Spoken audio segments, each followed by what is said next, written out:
और मात्रक क्या होता है इसका एम्पियर मीटर स्क्वायर। क्लियर है इतनी बात। तो यहाँ पर हमारा परमाणु में परिक्रमण करने वाले इलेक्ट्रॉन पर चुंबकीय द्विध्रुव आघूर्ण यहाँ पर हमारा ज्ञात हो गया। ठीक है, तो कितना आया m बराबर कितना आया हमारा कि m बराबर हाफ EVR और मात्रक क्या आ गया एम्पियर मीटर स्क्वायर। मात्रक कैसे आता है ये मैंने आपको लास्ट वीडियो में, इससे पहले वाली वीडियो में समझाया। अब इसी क्रम को आगे बढ़ाते हैं हम।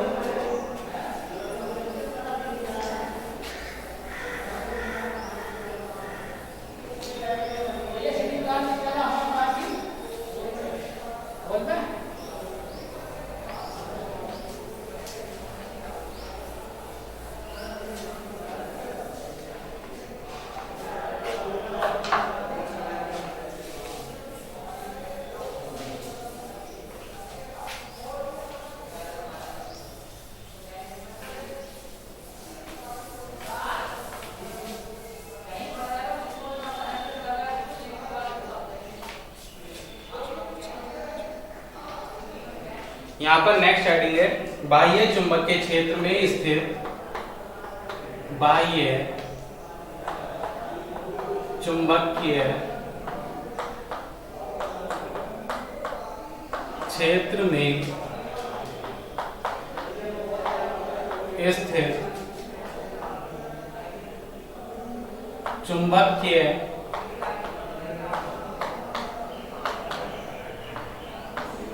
द्विध्रुव की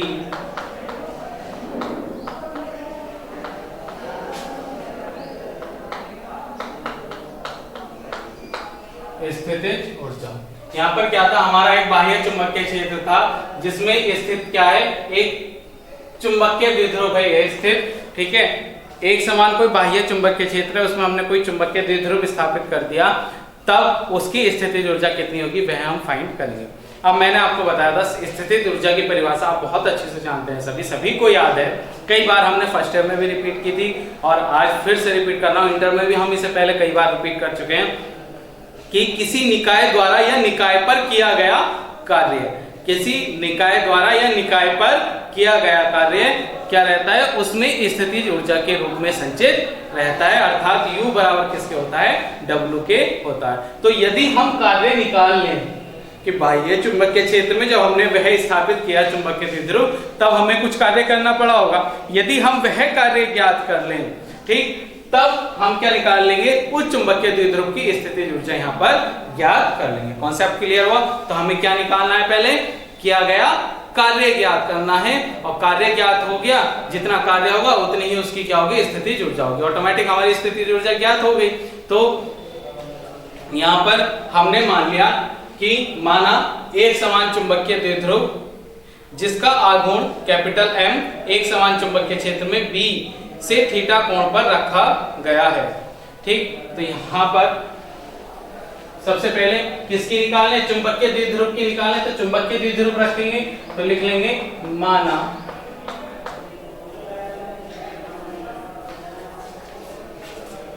एक समान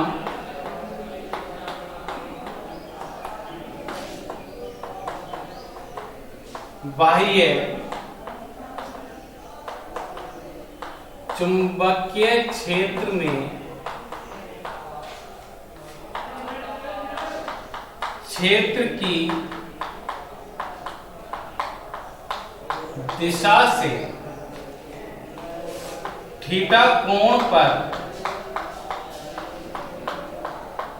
एक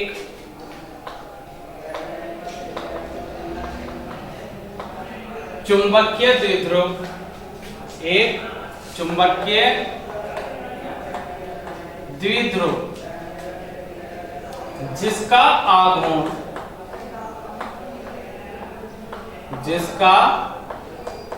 आघूर्ण कैपिटल M है स्थापित या रखा गया है, स्थापित किया गया है,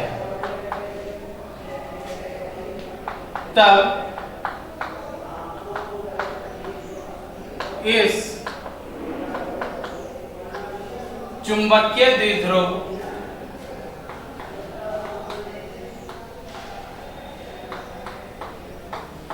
पर लगने वाला बल युग्म आघूर्ण, जब थीटा कोण पर रखा गया था तो हमारा बल युग्म आघूर्ण कितना आया था, टो बराबर अभी किया है हमने लास्ट वीडियो में एम बी साइन थीटा, किसके बराबर आता है, टो बराबर एम बी साइन थीटा के बराबर हमारा ये आया था।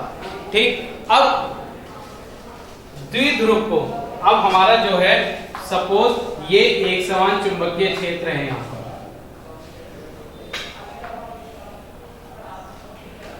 ठीक, इससे थीटा कोण पर हमने क्या है, एक चुंबकीय द्विध्रुव यहाँ पर रख दिया, जो इसकी जो अक्ष है वह इससे, थोड़ा सा मिस्टेक हो गया, इसकी जो अक्ष है वह इससे थीटा कोण हमारा अंतरित कर रही है, तब रखा गया, तब इस पर लगने वाला चुंबकीय आघूर्ण हो गया हमारा ये टो बराबर एम बी साइन थीटा। अब हमने क्या करा, इसकी जो साम्य स्थिति थी इसे और थोड़ा सा अनंत सूक्ष्म विक्षेपित कर दिया, यानी कि इसकी साम्य स्थिति से थोड़ा सा और घुमा दिया, जो इस चित्र में मैं यहाँ पर दिखा रहा हूँ, एक समान चुंबकीय क्षेत्र स्थापित हमने यहाँ पर कर दिया। ठीक, अब ये क्या है, ये थीटा था यहाँ पर पहले, अब क्या है डी थीटा, यानी कि इसकी उससे डी थीटा, यानी कि इसकी जो अक्ष है कुछ इस तरह से हो जाती है, ये जो कोण है यहां से डी थीटा हमने इसे विक्षेपित कर दिया, यानी कि इसकी जो साम्य स्थिति में हमने थीटा पर स्थापित किया था, अब क्या है इसे डी थीटा और विक्षेपित कर दिया, तो इसे डी थीटा घुमाने में किया गया कार्य हम यहां से फाइंड आउट करेंगे। क्लियर है इतनी बात? ठीक, तो यहां पर लिखेंगे चुंबकीय द्विध्रुव को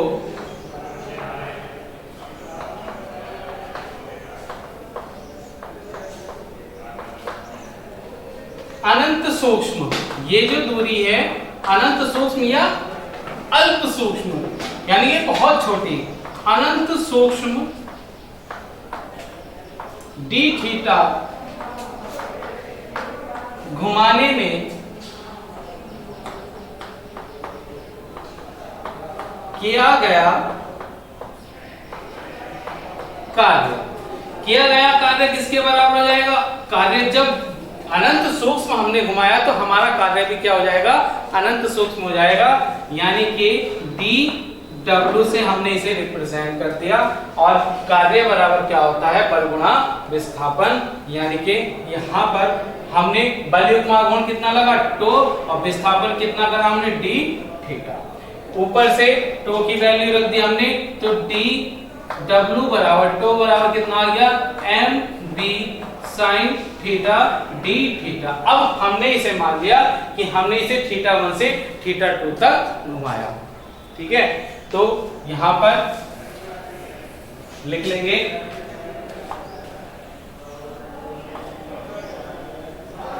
माना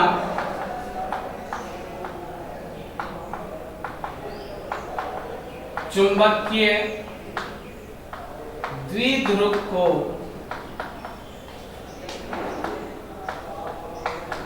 क्षेत्र की दिशा से थीटा 1 से थीटा 2 तक घुमाने में किया गया कार्य, यह कार्य हमें निकालना, इस कार्य को नाम दे दिया W। ठीक, सूक्ष्म कार्य हम निकाल चुके थे, बड़ा कार्य हमें निकालना है, तो हमें क्या करना है, हम सभी जानते हैं बहुत अच्छे से, हमें इसका समाकलन करना है। ठीक, तो क्या करना है, समाकलन, यानी कि थीटा 1 से थीटा 2 तक घुमाया तो लोअर लिमिट हो गई थीटा 1 और अपर लिमिट हो गई थीटा 2। ठीक, और डी डब्ल्यू, क्लियर है इतनी बात?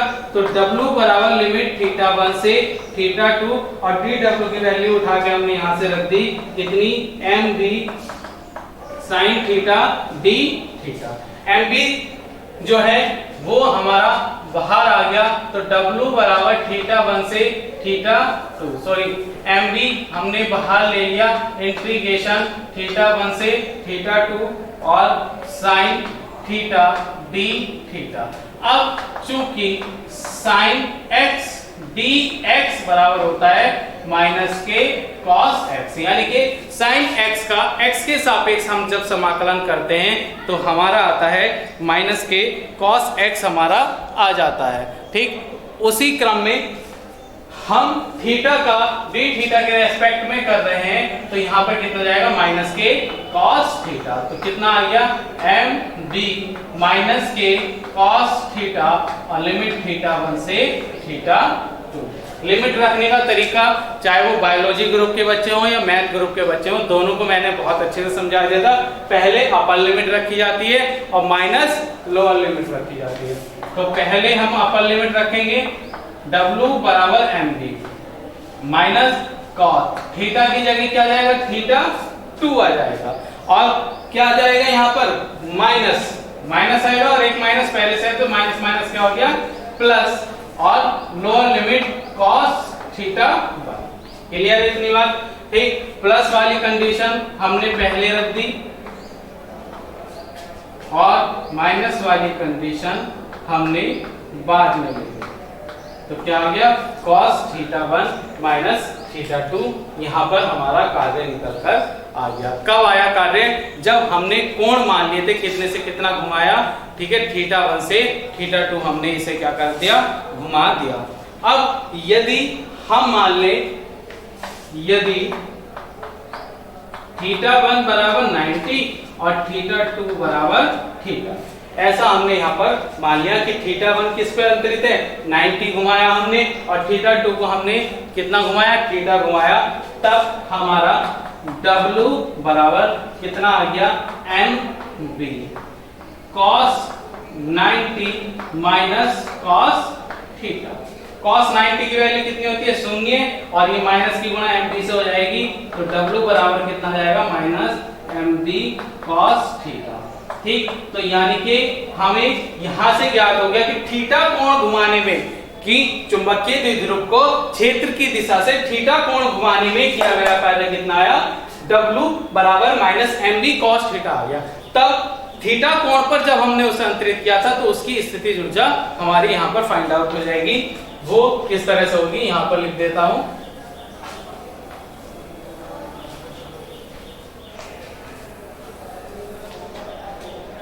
क्या हम जानते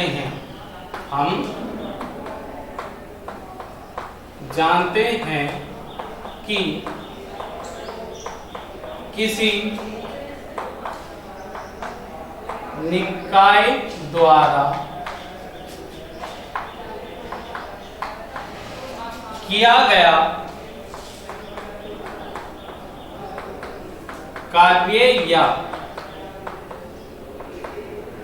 निकाय पर किया गया कार्य उसमें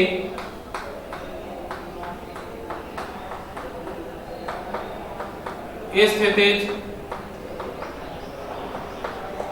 ऊर्जा के रूप में